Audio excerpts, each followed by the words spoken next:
नमस्कार, आप लाइव बिहार देख रहे हैं। मैं हूं राज मोहन तिवारी। 18वें लोकसभा चुनाव 2024 का रिजल्ट आने के बाद जहां एक तरफ एनडीए को लेकर कई तरह की बातें चल रही हैं, तो वहीं दूसरी तरफ आईएनडीआईए गठबंधन भी सरकार बनाने की जदोजहद में जुट गई है। दिल्ली में तमाम नेताओं की बैठक हो रही है। एनडीए की बैठक संपन्न हो चुकी है और इस बैठक में तमाम जो सहयोगी दल हैं वो मुस्कुराते हुए, जो उनकी पार्टी के नेता हैं वो नजर आए। पीएम मोदी के साथ उनकी जो बैठक दिखाई दी वो काफ़ी अच्छी मानी जा रही है और एनडीए के तमाम जो घटक दल हैं वो इंटैक्ट बताए जा रहे हैं। अब आईएनडीआईए गठबंधन की भी बैठक हुई। अब उसके बाद किस तरीके से आगे वो अपनी रणनीति बनाते हैं वो देखने वाली बात है। लेकिन बात हम बिहार की करें तो 40 लोकसभा की सीटें और 30 सीटें एनडीए को बिहार में हासिल हुई। 9 सीटों का नुकसान हुआ। 9 सीटों का फायदा आईएनडीआईए गठबंधन को हुआ और 1 सीट पूर्णिया की पप्पू यादव की झोली में गई।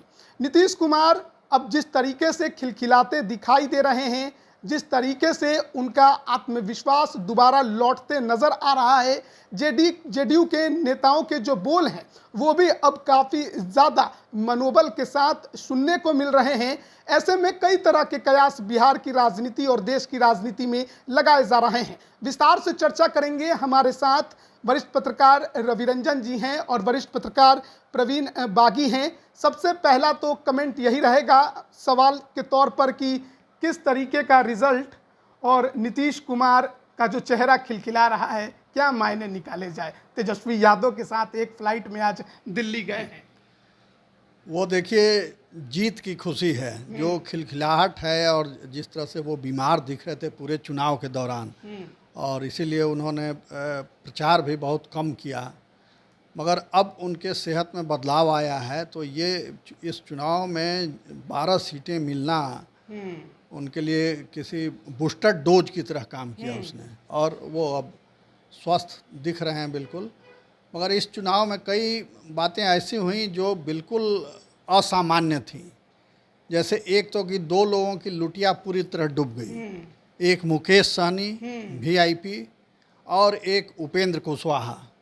3 सीट पर लड़ रहे थे वीआईपी के उम्मीदवार और 1 सीट पर थे उपेंद्र कुशवाहा।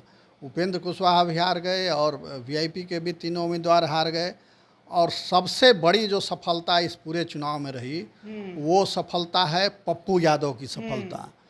पप्पू यादव की जीत जो है वो तेजस्वी यादव की निजी हार है, क्योंकि सबसे ज़्यादा अगर कैंपेनिंग कहीं किया था तेजस्वी यादव ने तो वो पूर्णिया का इलाका था।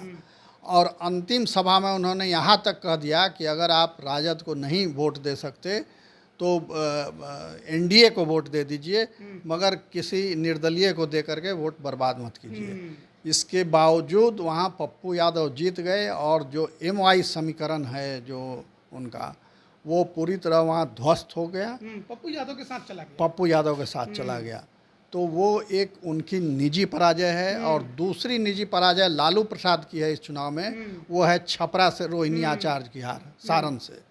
सारण सीट पर उन्होंने खुद अपने मन से वहाँ खड़ा किया था, उम्मीदवार बनाया था अपनी बेटी को, और कैंपेन भी किया। वहाँ कैंप किए रहे, हफ्ता 10 दिन तक वहाँ रुके रहे और खुद प्रचार किया, सब लोगों से मिले जुले। इसके बाद भी वो सीट वो हार गए।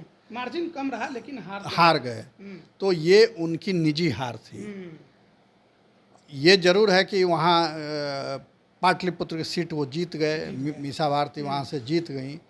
तो ये भी एक आश्चर्यजनक परिणाम है कि जो कैंडिडेट सिटिंग एमपी जो थे रामकृपाल यादव, जो हमेशा उस क्षेत्र में मौजूद रहते थे, जनता के सुख दुख में खड़े रहते थे, वो चुनाव हार गए। और मीसा भारती जो क्षेत्र में बहुत कम दिखती हैं वो चुनाव जीत गई। तो ये भी चौंकाने वाली एक घटना है। फिर आरा का जो चुनाव परिणाम है वो भी समझ में नहीं आ रहा, क्योंकि आरा में आरके सिंह की छवि अच्छी थी, उन्होंने काम किया, लगातार कांटेक्ट में भी रहे क्षेत्र के, मगर वो भी चुनाव हार गए। वहाँ जो चर्चा है पूरे शाहाबाद की बात कर ले, चाहे आरा छोड़िए, बक्सर का वही हाल, काराकाट का वही हाल, सासाराम का वही हाल। बीजेपी तो पूरे शाहाबाद से साफ हो गई। बिल्कुल साफ हो गई। और इसका सिर्फ एक ही हमको जो समझ में आता है कि जो एक खड़ा किया गया था कि विकास के नाम पर वोट पड़ेगा और देश को मजबूत बनाने के लिए लोग वोट देंगे। मतदाता भी बोलते थे कि हम वैसी सरकार चुनेंगे जो काम करे, जो देश को मजबूत बनाए, मगर ये सब सिर्फ लबबाजी ही रह गई। जातीय डुगडुगी जितने जोर से बजाई उसी की जीत हुई। और बिहार इसी के लिए बदनाम है, जातीय आधार पर मतदान के लिए, और वही यहाँ हुआ। जाति के आधार पर गोलबंदी हुई और उसी आधार पर वोट हुए। जो जातियाँ अब तक मानी जाती रही हैं कि एनडीए की परंपरागत वोटर हैं, वो जातियाँ भी डुगडुगी के फेरे में चली गई दूसरे पार्टी के साथ। माने हाँ, कुशवाहा फैक्टर काम आया। कुशवाहा उम्मीदवार आरजेडी ने दे दिया तो वो एनडीए से अपना नाता रिश्ता तोड़ के सब उधर चली गई। उसका असर कई सीटों पर दिखा। उसी तरह राजपूत का डुगडुगी बजाया पवन सिंह ने काराकाट में, तो उसका असर कई सीटों पर दिखा। तो वो भी नहीं जीते और दूसरे लोगों को भी हरा दिया। तो जातीय असर सबसे ज़्यादा रहा इस चुनाव में। और विकास का या जनसंपर्क का या लोगों के संपर्क में रहने का, ये सब गौण रहा। रूढ़ी के खिलाफ बहुत नाराज़गी थी, फिर भी वो जीत गए। और जो नई उम्मीदवार वहाँ गई, रोहिणी आचार्य, वो हार गई। सिग्रीवाल के बारे में कहा जा रहा था कि एकदम उनके खिलाफ गोलबंदी है और वो जीतना मुश्किल है उनके लिए, वो जीत गए। सिवान के बारे में जो नया अवतार धारण किया हिना साहब ने, तो हिना साहब की भी लुटिया डूब गई वहाँ। उनका वो हाँ, गणपति की पूजा करना, मंदिर में जाना, ये कुछ काम नहीं आया और वहाँ से जदयू के उम्मीदवार को वोट मिला। अब तो रिजल्ट आ गए हैं और जिस तरीके के रिजल्ट हैं शायद एनडीए ने उसके बारे में सोचा भी नहीं होगा। बिहार में तो 9 सीटों का नुकसान हुआ, यूपी में तो इतने सीटों का नुकसान हुआ कि बीजेपी अकेले बहुमत से ही पिछड़ गई। लेकिन अब सवाल जो ये उठाए जा रहे हैं कि नीतीश कुमार क्या करेंगे। अब नीतीश कुमार किंग मेकर की भूमिका में है और अगर नीतीश कुमार का मन डोला, जैसा कि इतिहास रहा है, नीतीश कुमार कब डोल जाए कौन जानता है। नहीं, ये तो है, ये बातचीत इसलिए इसकी और चर्चा हो रही है कि नीतीश कुमार का जो पिछला इतिहास रहा है वो यही रहा है कि वो किसी भी समय और बिना कारण के वो गठबंधन तोड़ देते हैं और नई सरकार में फिर से मुख्यमंत्री बन जाते हैं। तो इसलिए इस बार चर्चा ज़्यादा छिड़ी हुई है कि आज जो तेजस्वी यादव के साथ एक ही फ्लाइट में वो गए और उसके बाद में तो दोनों एक ही सीट पर बैठ गए। पहले तो आगे पीछे थे, बाद में एक सीट पर बैठ गए। तो ये इस चर्चा को और हवा मिल गई कि क्या नीतीश कुमार कुछ करने जा रहे हैं। लेकिन देखिए, नीतीश कुमार ऐसा कुछ नहीं करेंगे। नीतीश कुमार के सामने आप देखिए 240 से ज़्यादा है, 241 है ये भारतीय जनता पार्टी की सीट। तो वो सबसे बड़ी पार्टी है और वो उसमें है कि वो जब चाहे तब लोकसभा भंग करने की घोषणा कर सकते। वो कह सकता है कि हम विपक्ष में बैठेंगे या हम सरकार में नहीं रहेंगे। तो ये जो उनके सहयोगी दल हैं, जिनको अब नीतीश कुमार को 12 सीट मिला है, हम पार्टी के जो है उनको 1 सीट मिला है, तो इनको चिराग पासवान को 5 सीट, ये लोग सरकार से कोई बड़ी डील नहीं कर पाएंगे। हाँ, ये अच्छी बात है कि अमित शाह ने कल ही इन लोगों को फ़ोन करके और इनको आश्वस्त किया होगा कि भाई आप जो चाहेंगे वो सब है, आइए आप लोग मिलिए। तो एनडीए की तो बैठक हुई और सबके चेहरे खिलखिला रहे थे। हाँ, यानी कि एनडीए तो फिलहाल और कल से ही जेडीयू ने अपना स्टैंड साफ कर दिया है। कल से ही जेडीयू कहती रही है कि हम लोग दोबारा ये गलती नहीं करेंगे, अब जिस गठबंधन में है उसी में रहेंगे। नीतीश कुमार को इस गठबंधन में रहने में फ़ायदा बहुत है क्योंकि वो 12 एमपी सीट जीत कर गए हैं। अगर वो इंडी गठबंधन में जाते हैं तो उनसे ज़्यादा सीट तो ममता बनर्जी जीती हैं। उधर साउथ इंडिया से जो पार्टियां आई हैं वो उनसे ज़्यादा सीट जीती हैं। समाजवादी पार्टी में देखिए, अगर ये चर्चा हो गई कि उन्होंने ऑफर कर दिया कि उप प्रधानमंत्री बन जाइए, तो भाई अखिलेश यादव उप प्रधानमंत्री बनेंगे। आपने बड़ा अच्छा चर्चा किया कि उप प्रधानमंत्री बनने से अच्छा है मुख्यमंत्री बने रहना या उप प्रधानमंत्री बन के संतुष्ट हो जाना है। उप प्रधानमंत्री या उप मुख्यमंत्री ये चोंचों का मुरब्बा है और कुछ नहीं है। उससे आपको अधिकार कुछ नहीं मिलते, संविधान में इसकी व्यवस्था ही नहीं है। वो एक झुंझुना है कि दे दिया गया और अपने नाम के पहले आप जोड़ लीजिए उप प्रधानमंत्री और झुंझुना बजा के घूमते रहिए। तो उसमें नीतीश कुमार फंसने वाले नहीं है। कोई भी जो जानकार और चतुर राजनेता होगा वो इस झुंझुने में फंसेगा नहीं। या तो प्रधानमंत्री बनाइए या फिर गृह मंत्रालय दीजिए, यही दो महत्वपूर्ण पद हैं। वित्त मंत्री का भी एक महत्वपूर्ण पद होता है। तो प्रधानमंत्री तो नीतीश जी, अब इंडी गठबंधन में कोई एक सर्वमान्य नेता है नहीं जो वो किसी को वचन दे दे कि हाँ आपको बना देंगे। वहाँ कई मालिक हैं, उसके कई पार्टनर हैं, तो वो सभी पार्टनर जब तक सहमत नहीं होंगे किसी एक नाम पर, तब तक वहाँ कोई ना प्रधानमंत्री बन सकता है, ना कोई मंत्रियों का बंटवारा हो सकता है।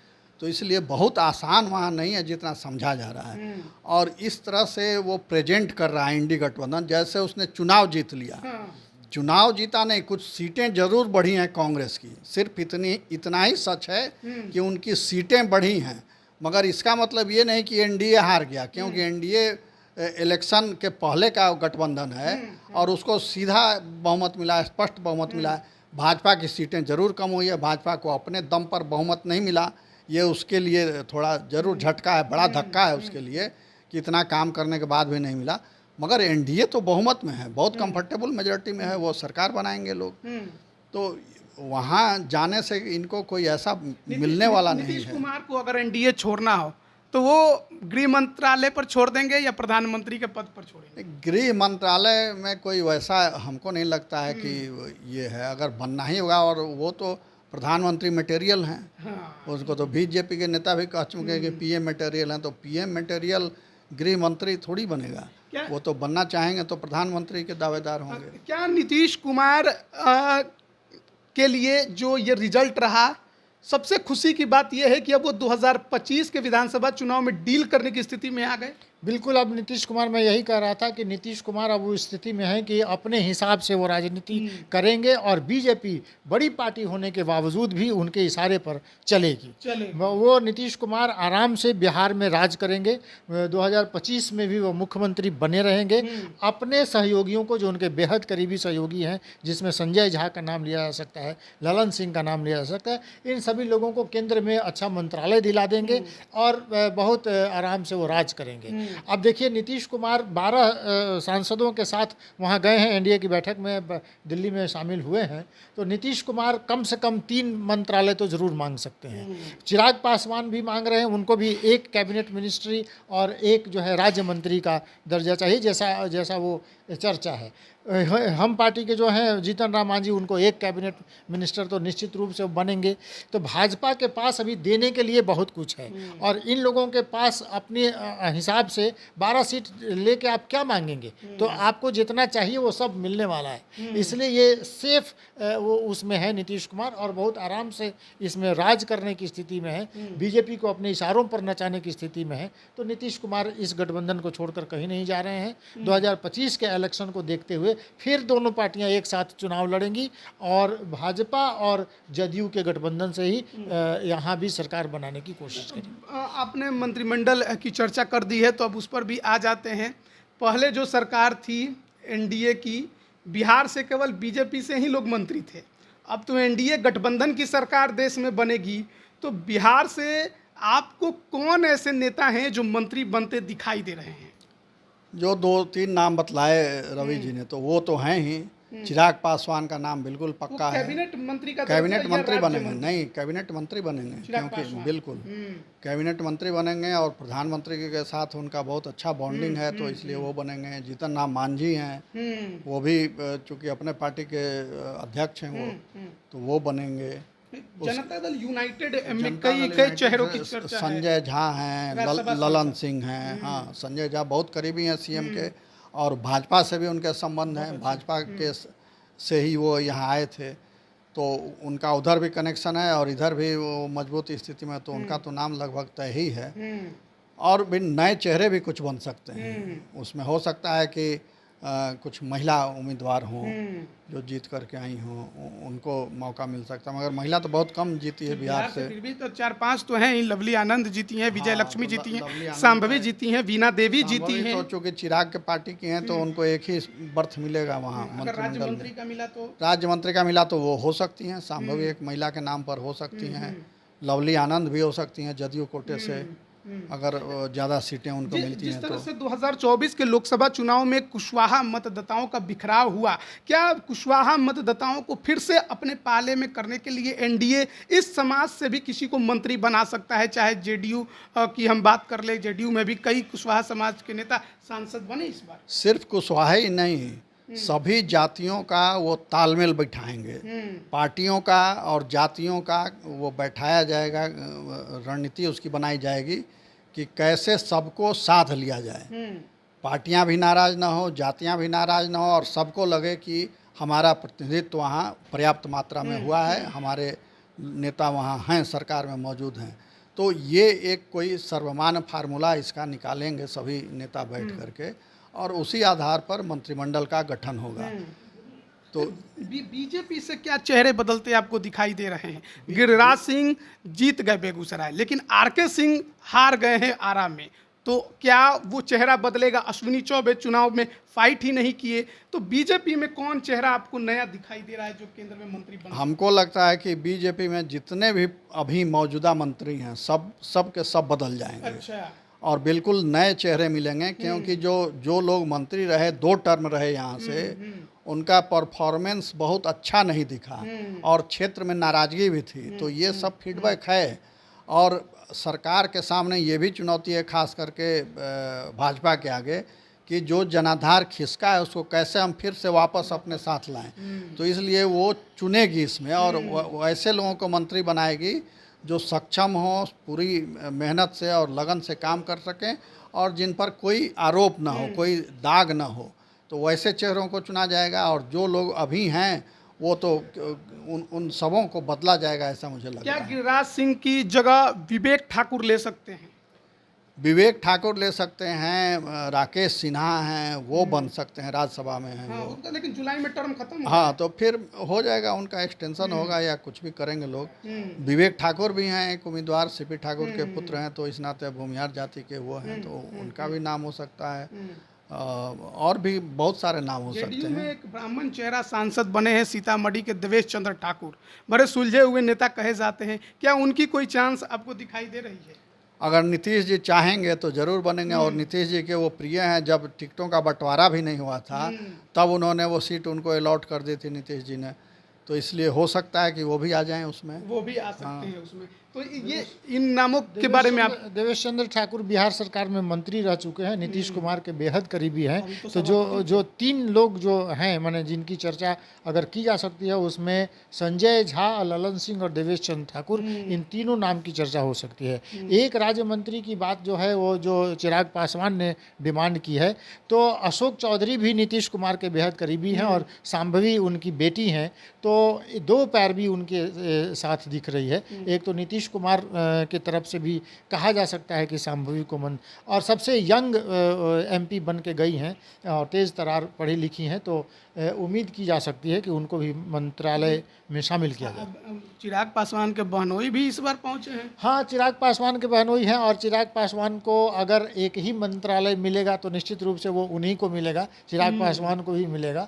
उनके बहनोई को कोई मंत्रालय मिलेगा कि नहीं मिलेगा, या इस पर वो डील करेंगे कि नहीं, क्योंकि आगे भी अगर राजनीति करनी है तो अपने ही परिवार के लिए सब कुछ रख लेंगे तो उनको आगे दिक्कत होगी। तो हम कह सकते हैं कि चिराग पासवान ऐसी गलती नहीं करेंगे। एक आखिरी सवाल से ख़त्म करेंगे।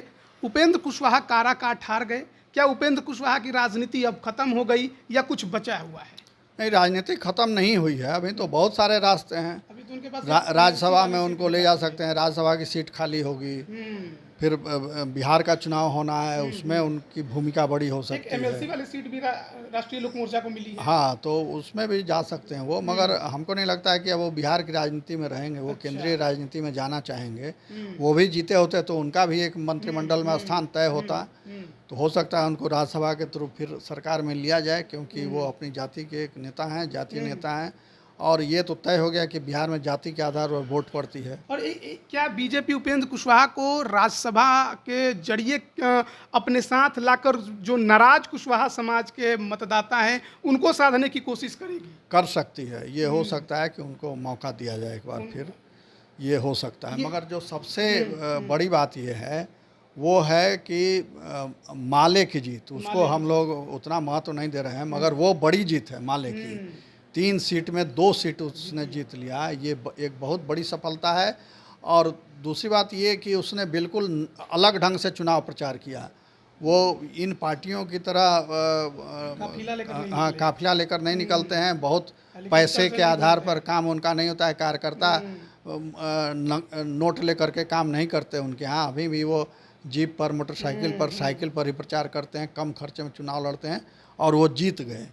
तो ये एक लोकतंत्र की खूबसूरती दिखाता है कि ऐसे लोग भी जीत सकते हैं। सामान्य साधारण किसी बड़े परिवार के, किसी खानदानी राजनेता के परिवार से ये दोनों उम्मीदवार नहीं आते हैं और वो जीत गए। तो ये एक लोकतंत्र की बड़ी उपलब्धि के रूप में इसको देखा जाना चाहिए। काराकाट में राजा राम सिंह और आर.के. सिंह, सुदामा प्रसाद आरा में। तो उपेंद्र कुशवाहा की राजनीति को आप कैसे अब देख रहे हैं? देखिए, उपेंद्र कुशवाहा के हारने में एक गलत मैसेज जो गया है वो ये गया है कि भारतीय जनता पार्टी ने जानबूझकर पवन सिंह को वहाँ खड़ा किया है। और उपेंद्र कुशवाहा ने चुनाव से ठीक पहले प्रेस कॉन्फ्रेंस करके ये कहा था कि ये भारतीय जनता पार्टी को फैसला लेना है कि पवन सिंह पर वो क्या कार्रवाई करते हैं। उपेंद्र कुशवाहा के कहने पर कार्रवाई हुई और उनको पार्टी से निकाला गया। तो उपेंद्र कुशवाहा का महत्व एनडीए में ख़त्म नहीं हुआ है और उनके हारने से कम भी नहीं हुआ है। और कुशवाहा समाज जिसने आरा में आर.के. सिंह को हरा दिया और कुशवाहा समाज ने सासाराम में हराया, सीवेश राम को हराया, तो अनेक सीटें मैंने वो है कुशवाहा। और वो उसके कारण एकमात्र यही था कि उपेंद्र कुशवाहा को हराने की कोशिश की गई और उसका मैसेज गया कि भारतीय जनता पार्टी ने पवन सिंह को खड़ा किया। तो उसको सुधारने के लिए बीजेपी कोई बड़ा कदम जरूर उठा सकती है और उपेंद्र कुशवाहा को अपने पक्ष में रखना चाहेगी, क्योंकि 25 का चुनाव नज़दीक है और 25 के चुनाव में अगर कोई बड़ी जीत पार्टी को चाहिए, क्योंकि इस बार तो बड़ी पार्टी वही थे, आरजेडी के बाद माने ये 2 पार्टियों में ये था। तो इस बार भी अगर भाजपा को इसमें ज़्यादा कुछ करना है तो उपेंद्र कुशवाहा को अपने साथ रखना पड़ेगा। तो ये जो सिचुएशन है बिहार की राजनीति की, जो रिजल्ट आए हैं उसके बाद क्या परिस्थितियां बन रही हैं उस पर हम चर्चा कर रहे थे। लेकिन साथ ही साथ अब एनडीए की सरकार बननी तय हो चुकी है, क्योंकि कोई भी एनडीए का सहयोगी दल साथ छोड़ने नहीं जा रहा है। ऐसे में मंत्रिमंडल में कौन चेहरे हो सकते हैं बिहार से, इस पर भी हमने बात की। आप इस पर क्या राय रखते हैं कमेंट करके ज़रूर बताएं। आप सभी का बहुत बहुत धन्यवाद।